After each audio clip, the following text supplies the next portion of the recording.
toutes et à tous, ma team Kiefer, j'espère que vous allez bien.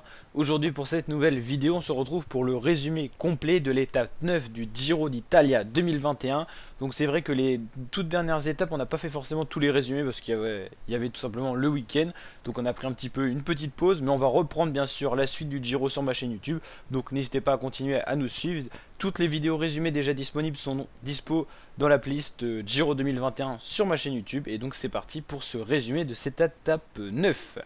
Alors aujourd'hui on avait une très belle étape de montagne comme vous pouvez le voir ici avec plusieurs cols au programme et une arrivée tout simplement en altitude pour ce dimanche 16 mai 2021. Étape classée 4 étoiles sur 5 avec une difficulté assez importante au fur et à mesure des ascensions tout simplement qui ont fatigué les coureurs du jour. Alors déjà il faut savoir que ça était une étape très nerveuse car l'échappée a eu du mal à se créer. Au fur et à mesure des kilomètres, on a eu quelques hommes qui ont pu tout simplement s'isoler à l'avant. Ces hommes-là qui se sont attaqués dans les multiples ascensions. Donc là on voit un des compagnons d'échappée, Simon Carr, le britannique pour l'équipe Education First qui attaque ses compagnons d'échappée. On retrouve ici un français de la Cofidis, Nicolas Hédé, ou encore Bok Mollema de la Trek. On avait quand même une bonne quinzaine de coureurs qui se sont souvent dispersés en deux groupes, un groupe devant, tête de la course, et un groupe de chasse, souvent, allez on va dire 7 coureurs à peu près. Et donc là on voit Simon Carr qui se fait reprendre par Geoffrey Bouchard de AG2R Citroën qui a été quand même un des hommes de l'échappée. Simon Carr qui rattaque ici, le groupe de chasse et un autre groupe ici qui cherchait à revenir sur Simon Carr et le peloton emmené par les Ineos Grenadiers pour gérer pour Bernal. Ensuite on a eu un coup de force des Bahreïn qui ont quand même pas mal manœuvré dans cette étape, qui ont accéléré pour leur leader Caruso et notamment Pello Bilbao à la limite. Ensuite ici c'était le groupe de chasse Quen Bowman, Bok Mollema et Michael Storer, donc les rescapés de l'échappée qui étaient en chasse derrière le français Geoffrey Bouchard et Simon Carr également. Donc voilà, donc on avait ces trois-là qui poursuivaient ces deux-là. Ensuite, Geoffrey Bouchard, le français de AG2R, s'est isolé à l'avant à 3 km 7, donc dans la dernière ascension du jour, avec 24 secondes d'avance sur un coureur qui s'était isolé également, Quen Bowman pour la Jumbo Visma. Ensuite dans le peloton, gros coup de force des Ineos Grenadiers. On voit ici Joao Almeida très bien placé et le leader Remco Evenepoel maillot blanc dans la roue. Ici on voit Jane Lay pour la DSM et Romain Bardet n'était pas loin, Caruso, voilà, Simon Yates, Nibali, très bien placé, ou Vlasov pour la Astana, on l'a vu.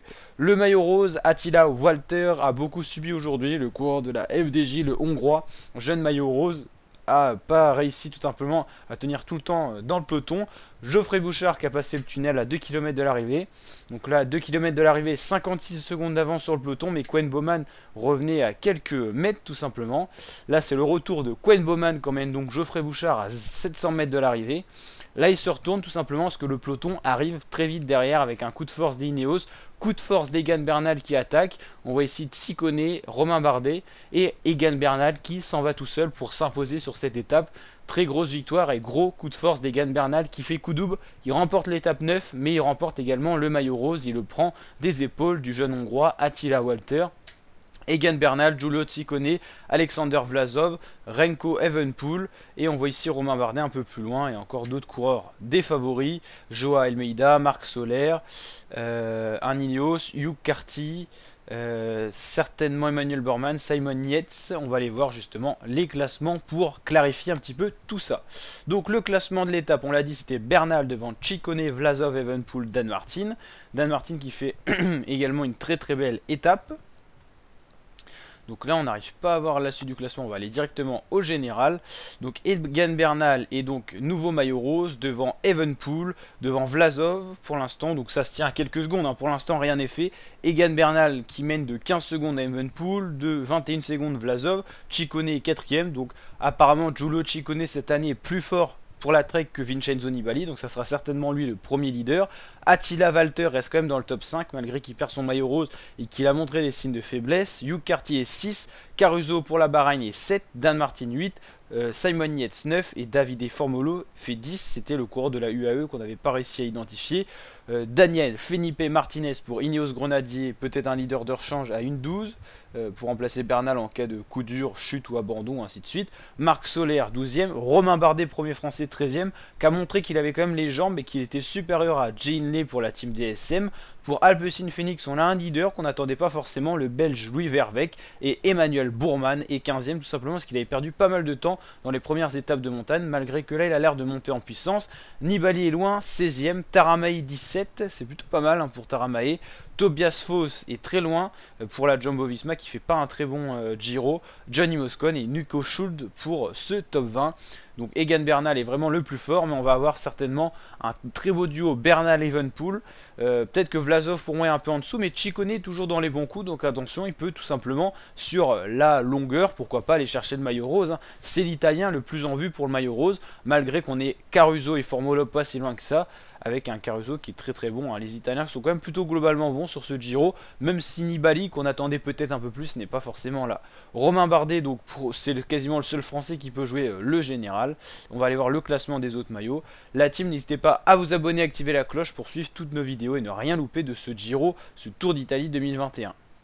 Voilà pour le classement un peu plus poussé. Le maillot cyclamen est porté par le sprinter Tim Merlier, vous l'avez compris, c'est le classement des sprinters devant Nizzolo et Viviani. Très resserré et très ouvert encore ce classement et les Italiens sont à la fête parce qu'il y en a beaucoup.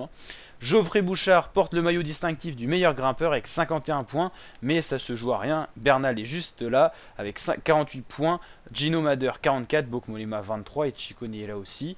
Et meilleur jeune, coup double encore pour Bernal qui est maillot rose et maillot jaune. Et c'est quand même Remco Evenepoel qui le portera par procuration, sachant que le maillot rose est quand même le maillot le plus important.